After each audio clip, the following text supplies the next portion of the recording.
is there like any one song that stands out to you? The ones that are obviously like available on Spotify, the ones that are attached to Mikayla Major, the artist signed to Ocean 5 Records. You know, is there one that, or a few, or that stand out for any one particular reason? Oh, you mean the one that we made? No. Oh, dang it, I told you not to say that. You know what? That's awesome. We'll get to that one though, because y'all don't know this man. No. This man Okay. got a call on his life. That's true. It's true. It is very true. I will back that up. But I would say my number one song is "You're Gonna Make It." Oh wow! For sure. Look at that.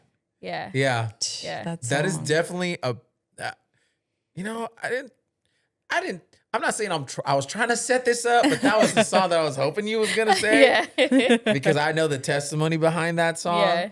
I've already heard this, but I would love for you to maybe share a bit, as much as you want, as much as you feel comfortable sharing about that song and the writing process and the story behind it. You know, because I think I know it's powerful. Yeah. So yeah. So tell us why. This song took me a year to make. It was my longest song that I've in the period of time, it was the longest one that I've ever had to create. And I didn't know why it just took me so long, but I understood after. I had to go through this process first. And so what happened was I ended up getting pregnant, and I got pregnant almost immediately after miscarrying the first time. And I remember going to the hospital, and I had like a little bit of cramping and stuff like that. And the doctors came in and were like, "Well, yeah, you're pregnant, but you're either gonna have a stillborn or you're gonna naturally miscarry." Because I had blood clots in my uterus. Wow. And those were like gonna burst or whatever. So I'm still bleeding throughout my pregnancy. And yeah, I remember sitting in that waiting room, just be like, man, this hospital stinks. Because it did. And I wrote it down in my notebook. Yeah. I cringed at the smell of hospitals. The smell of it makes me sick or whatever. Yeah. And I remember writing that down, and that was the start of the song. Wow. And but I kept telling myself, even though I was worried, I had like this sense of peace of like God was going to take care of it for me. Yeah. Type of thing. And I remember going home and getting ready for bed, showering, and just singing the chorus out of nowhere to my womb. And I sang that chorus my whole pregnancy. You're going to make it. The doctors say you won't. Wow. But I know you will. Type of thing. That gave me goosebumps. Sorry. Yeah. I sang that my whole pregnancy. Wow. And I knew she was a girl.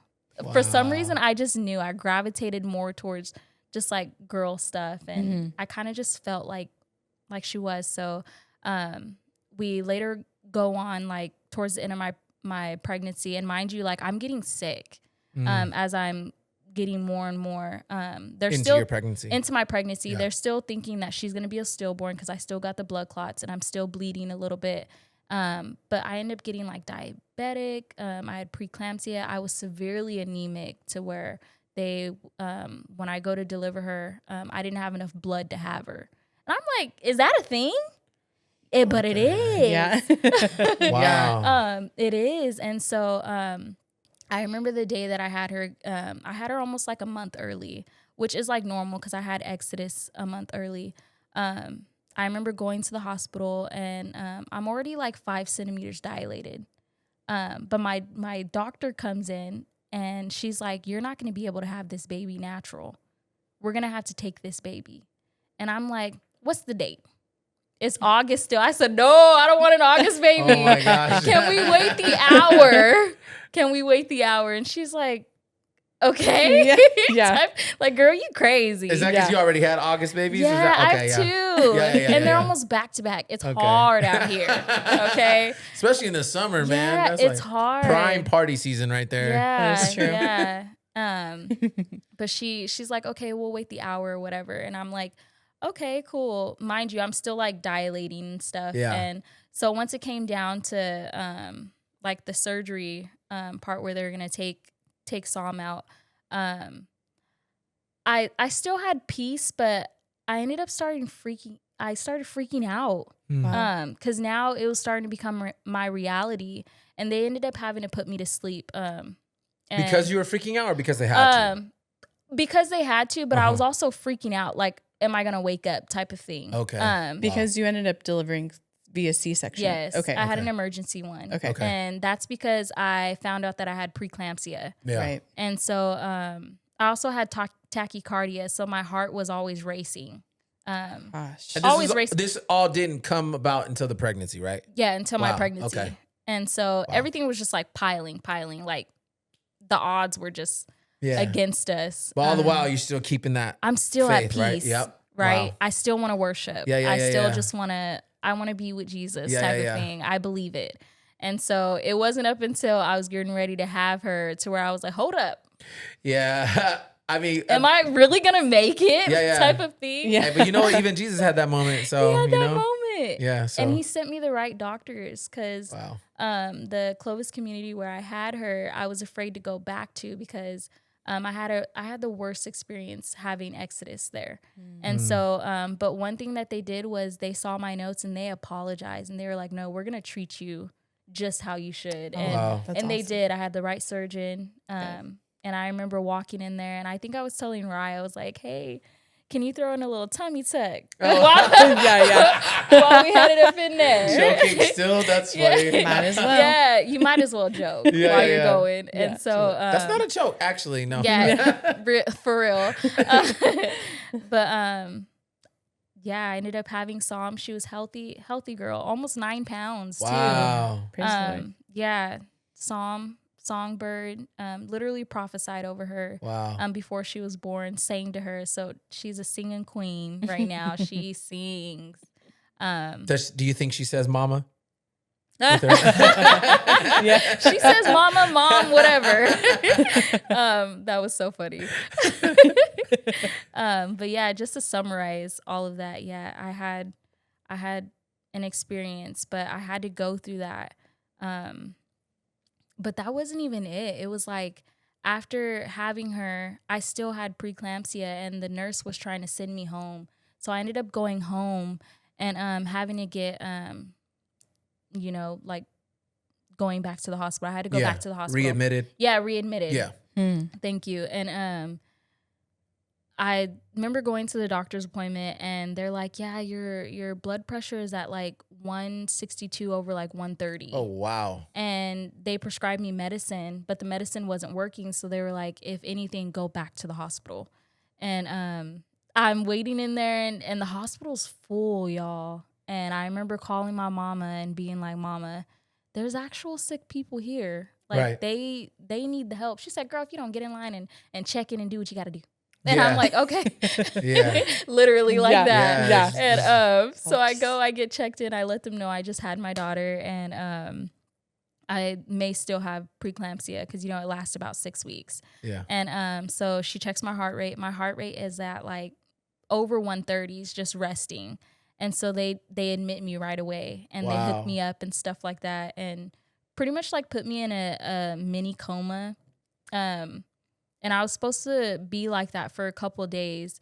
But I remember before I went under, Pastor Anthony called and prayed over me. Okay. And I was healed overnight. Wow. Y'all. And they were like, The medicine started making me sick.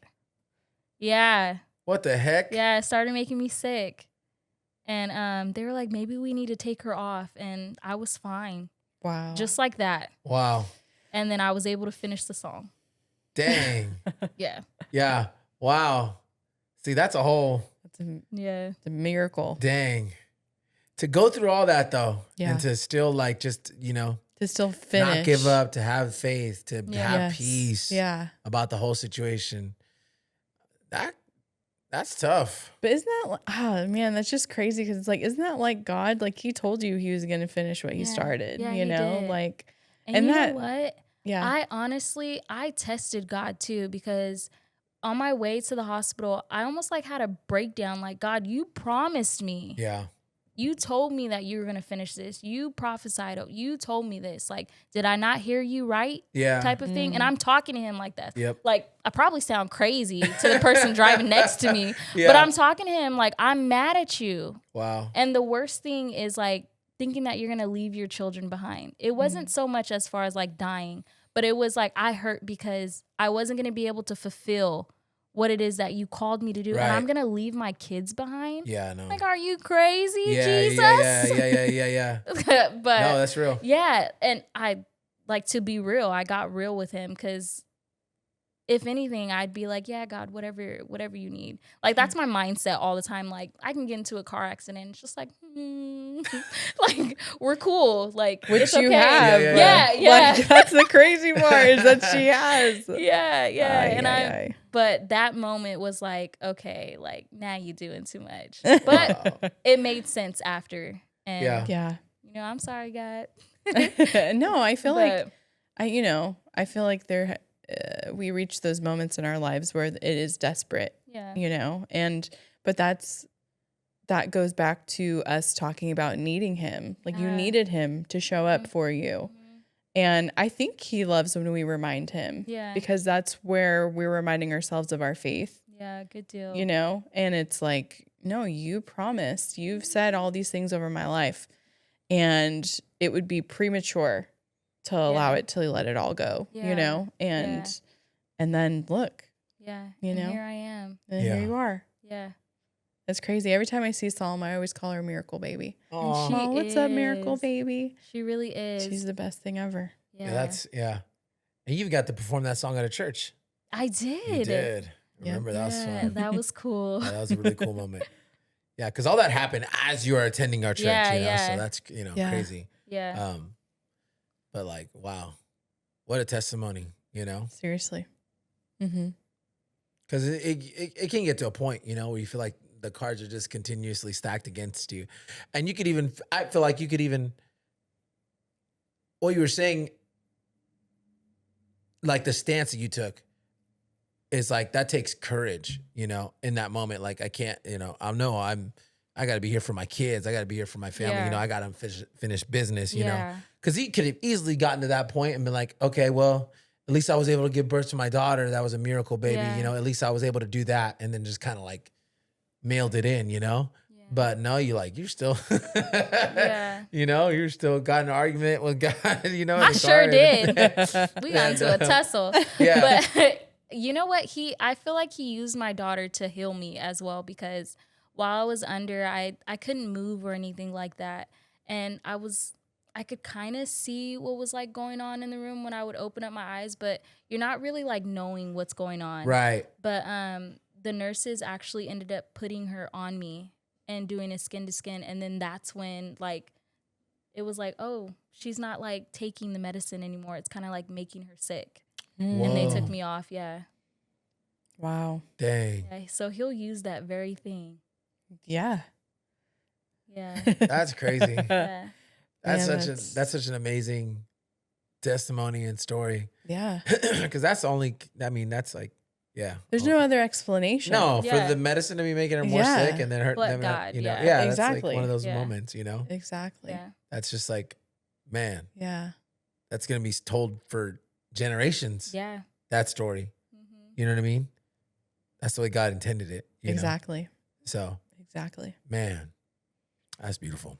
Do you have anything else to say about that, Ryan? No. I mean, I love all of your songs, but that is probably my favorite because it's just so powerful, and it's a daily reminder of God's promises to you and what he's brought you out of. Yeah.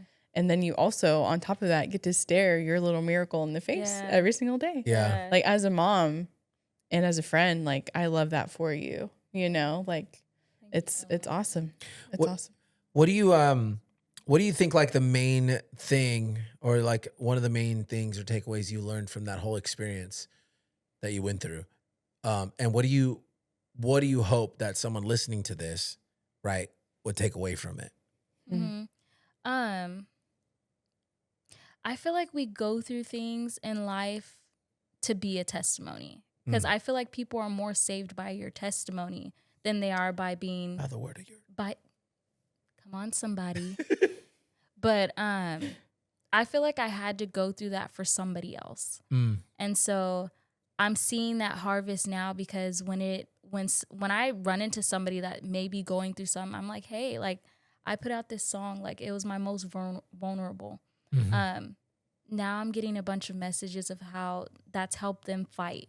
Because I feel like a lot of times death happens when there's no fight. 100%. Yeah, 100%. it's a mindset thing. And 100%. I was willing to fight. 100%. Okay. I mean, not to be off topic, but look how many people, when they're elderly and they lose their spouse, Yeah. and they just end up dying like a month later Yeah. because they literally just give up. No fight. No fight. No reason to Yeah. live. Yeah. You And know? not to say that that's the only thing, but I feel like that's one thing. It has a lot to do with it. Yeah. It's definitely a root cause.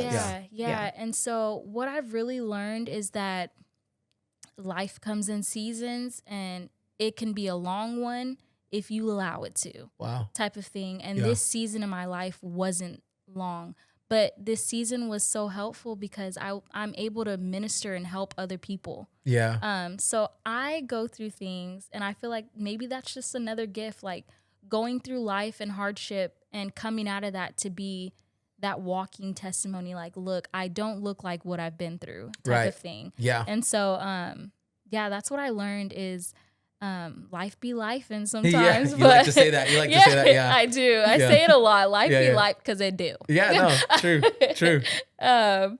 But it's on purpose for a purpose. Yeah. Type of thing. So anytime I'm going through some, I'm just reminded of that. This is on purpose for a purpose. Yeah. Yeah. Yeah.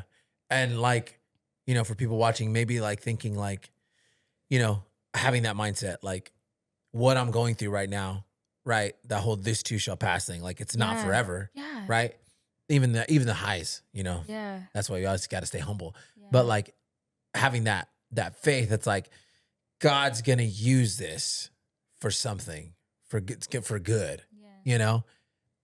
Not so much like if I can just stick it out and be tough, but like, yeah, kind of, you know? And know that, you know, it's not forever that you're going to be going through, you know, a valley like that, and that ultimately God gets the victory, you know? You know what I mean? That's encouraging, you know? Maybe if someone is watching this and they're going through something crazy and they don't see the light at the end of the tunnel, you know? But I think sometimes all it takes is just a little switch, a little flip. Yeah.